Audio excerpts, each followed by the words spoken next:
Hey guys, today I wanted to talk about a few common mistakes made while trying to breed roaches like dubia, discoid, or even death's head roaches. These are just the common issues I see people having with their roaches. But first, I want to mention I have an eBay store up with a few items, more in the future. And second, I have a Facebook group that is slowly growing. Links in the description below. And with that out of the way, let's start the video. First up is temperature. Temperature is one of the biggest mistakes I see people make. Not keeping your roaches warm enough, or otherwise cooking them on the other end of the extreme, is fairly common. These three roach species thrive in temperatures around 80 to 90 Fahrenheit, and if they drop too low, between 40 and 50, it could potentially be deadly to them as they are all tropical species of roaches and need to stay warm. Heating pads are best used for these animals, and almost no matter where you live, even Florida, it is a good idea to be running one for each enclosure. Second is humidity. You might not think these animals require a reasonable amount of humidity, but you would be wrong. Discoid and dubia roaches require a little less humidity than some other roach species, sitting at around 40 to 50%, usually being enough for them to be healthy, though slightly higher is ideal. Death's head roaches need humidity upwards of 60 to 80% as they are a little bit more sensitive than the other two. In some drier climates, such as the northern US and Midwest, you might need to keep a substrate for your roach colony to help retain moisture within the enclosure so your animals are safe and healthy. Regular misting is generally required if you live in a state or area that does not have naturally high humidity, and it is a good practice even if you live in a high humidity state like I do. Number 3 is diet. There are a few pitfalls here if you do not watch out. Things like cat and dog food are very taboo to use within the hobby for a few reasons. They are high in protein, which when the roaches are gut loaded with this food, it can be bad for reptiles as roaches are already high in protein and could lead to health issues if you are using them as feeders. When I first started, I did make a video using advice I saw on forums. The info was quite old, dating back to around 2012 to 2014, somewhere in there. Since then I have learned better. I haven't removed the video because there is a slight gray area on the matter. A high protein diet is good for a roach breeding colony, just bad for feeders.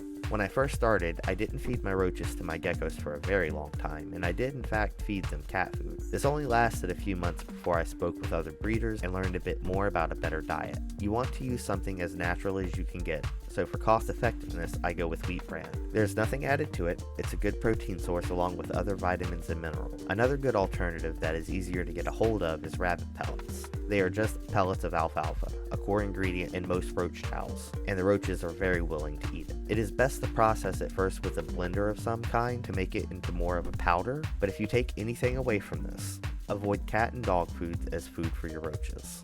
Number 4 is overfeeding. This is a common issue people have with their roaches, putting in too much food and ending up with a lot of waste and potential to grow mold. Roaches will eat decaying plant matter, however, they prefer fresh food and will choose it every time. Some items are safe to be placed in for extended periods of time, like carrots and sweet potatoes, as they will normally dry out instead of molding. But other items, such as fruit, you have to be extremely careful with as mold can be deadly to your roaches and their nymphs, and the stuff gets everywhere due to the heat inside of the roach enclosure. Your roaches should be fed every few days if you want to treat them really well, but twice a week is generally enough to keep the colony healthy and reproducing. I personally feed every 2 days, providing a constant supply of moist food. However, I monitor it and remove any bad looking pieces to be fed off to mealworms immediately. And last, number 5, is being impatient.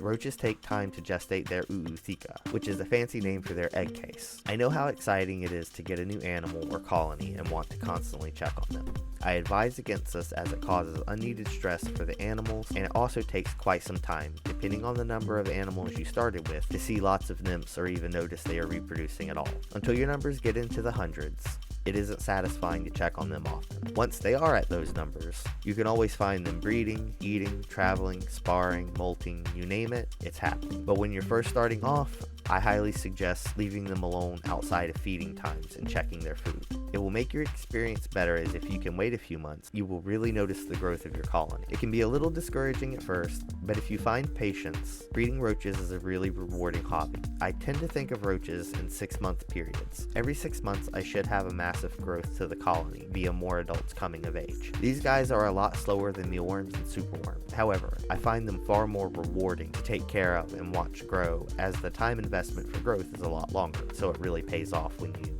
get there. And that about does it, guys. I had done videos like this in the past for mealworms and superworms, so I decided to give it a shot at making one for roaches.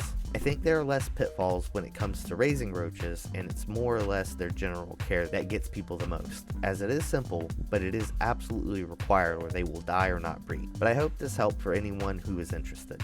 If you have it in your critter loving heart, give this video a like, a subscribe, and hit the bell icon for more videos in the future like this. And as always, from the critters and I, have a wonderful day.